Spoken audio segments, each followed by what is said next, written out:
بسم اللہ الرحمن الرحیم۔ السلام علیکم۔ آپ نے اکثر لوگوں کو یہ دعا مانگتے ہوئے سنا ہوگا کہ یا اللہ ہمیں توبۃ النصوح کی توفیق عطا فرما۔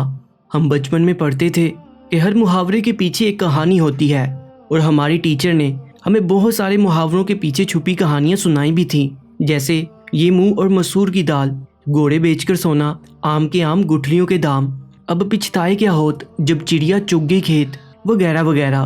آج ہم آپ کو توبۃ النصوح کے پیچھے چھپی کہانی کے بارے میں بتاتے ہیں۔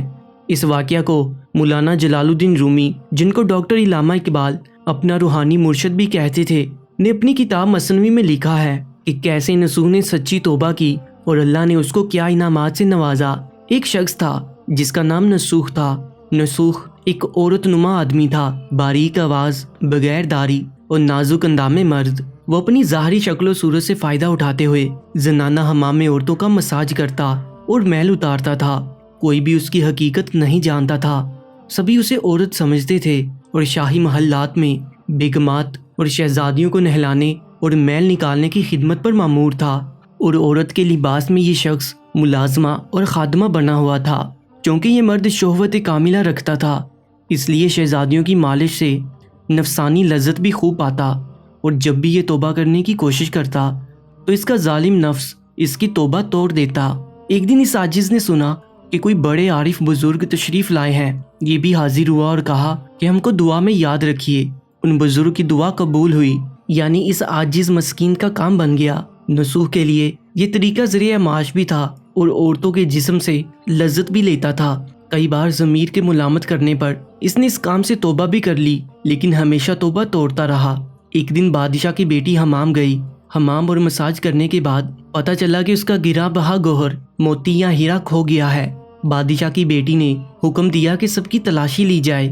سب کی تلاشی لی گئی، ہیرا نہیں ملا۔ نصوح رسوائی کے ڈر سے ایک جگہ چھپ گیا۔ جب اس نے دیکھا کہ شہزادی کی کنیزیں اسے ڈھونڈ رہی ہیں تو سچے دل سے خدا کو پکارا اور خدا کی بارگاہ میں دل سے توبہ کی اور وعدہ کیا کہ آئندہ کبھی بھی یہ کام نہیں کروں گا، میری لاج رکھ لے مولا۔ دعا مانگ ہی رہا تھا کہ اچانک باہر سے آواز سنائی دی کہ نصوح کو چھوڑ دو، ہیرا مل گیا ہے۔ نصوح نم آنکھوں سے شہزادی سے رخصت لے کر گھر آیا۔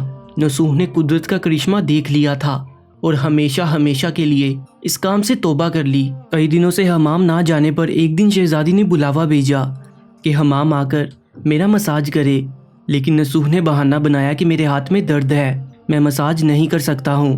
نصوح نے دیکھا کہ اس شہر میں رہنا اس کے لیے مناسب نہیں ہے۔ سبھی عورتیں اس کو چاہتی ہیں اور اس کے ہاتھ سے مساج لینا پسند کرتی ہیں۔ جتنا بھی غلط طریقے سے مال کمایا تھا سب غریبوں میں بانٹ دیا، اور شہر سے نکل کر کئی میل دور ایک پہاڑی پر ڈیرا ڈال کر اللہ کی عبادت میں مشغول ہو گیا۔ ایک دن اس کی نظر ایک بھینس پر پڑی جو اس کے قریب گھاس چر رہی تھی۔ اس نے سوچا کہ یہ کسی چرواہے سے بھاگ کر یہاں آ گئی ہے، جب تک اس کا مالک نہ آ جائے تب تک میں اس کی دیکھ بھال کر لیتا ہوں۔ لہٰذا اس کی دیکھ بھال کرنے لگا۔ کچھ دن بعد ایک تجارتی قافلہ راستہ بھول کر ادھر آ گیا جو سارے پیاس کی شدت سے نڈال تھے۔ انہوں نے نصوح سے پانی مانگا۔ نصوح نے سب کو بھینس کا دودھ پلایا اور سب کو سیراب کر دیا۔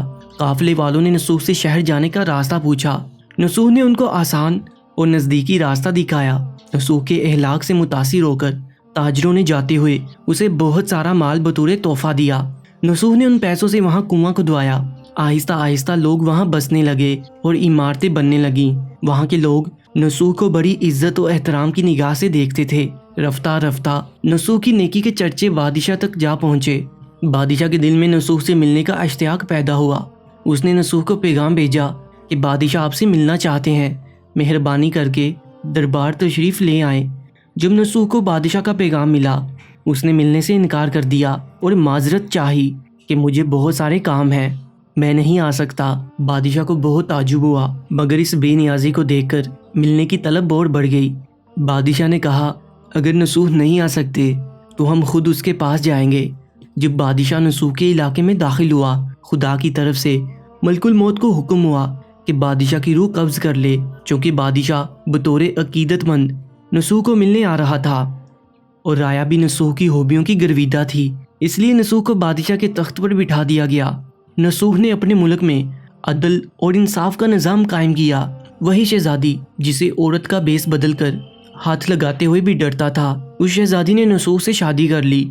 ایک دن نسوخ دربار میں بیٹھا لوگوں کی داد رسی کر رہا تھا کہ ایک شخص وارد ہوا اور کہنے لگا کہ کچھ سال پہلے میری بھینس گم ہو گئی تھی، بہت ڈھونڈا مگر نہیں ملی، برائے مہربانی میری مدد فرمائے۔ نسوخ نے کہا کہ تمہاری بھینس میرے پاس ہے، آج جو کچھ میرے پاس ہے وہ تمہاری بھینس کی وجہ سے ہے۔ نسوخ نے حکم دیا کہ اس کے سارے مال اور دولت کا آدھا حصہ بھینس کے مالک کو دیا جائے۔ وہ شخص خدا کے حکم سے کہنے لگا، اے نسوخ جان لو، نہ میں انسان ہوں اور نہ ہی وہ جانور بھینس ہے، بلکہ ہم دونوں فرشتے ہیں، تمہارے امتحان کے لیے آئے تھے۔ یہ سارا مال اور دولت تمہارے سچے دل سے توبہ کرنے کا نتیجہ ہے، یہ سب کچھ تمہیں مبارک ہو۔ وہ دونوں فرشتے نظروں سے غائب ہو گئے۔ اسی وجہ سے سچے دل سے توبہ کرنے کو توبۃ النصوح کہتے ہیں۔ تاریخ کی کتب میں نصوح کو بنی اسرائیل کے ایک بڑے عابد کی حیثیت سے لکھا گیا ہے۔ پیارے دوستوں، نصوح رزق کمانے کے لیے اللہ کا ناپسندیدہ کام کیا کرتا تھا۔ جب اس نے وہ کام اللہ کے خوف کی وجہ سے چھوڑا تو اللہ نے رزق کے اسباب پیدا کیے اور بادشاہت تک عطا کر دی۔ حرام طریقے سے لذت حاصل کرنا چھوڑا تو اللہ نے نکاح میں شہزادی دے دی۔ اللہ تعالیٰ سب کو توبہ کرنے اور تادم میں مرگ اس توبہ پر قائم رہنے کی توفیق عطا فرمائے۔ کامنٹ سیکشن میں آمین ضرور لکھ دیجیے گا، اور ایسے ہی سبق آموز کہانیوں کے لیے Urdu story time YouTube channel کو بھی سبسکرائب کر لیجیے گا، کیونکہ اس چینل پر آپ کو ایسی ہی کہانیاں سننے کو ملتی رہیں گی۔ اپنا بہت زیادہ خیال رکھیں، انشاءاللہ ملتے ہیں ایک اور سبق آموز کہانی کے ساتھ۔ مجھے دیجیے اجازت، اللہ نگہبان۔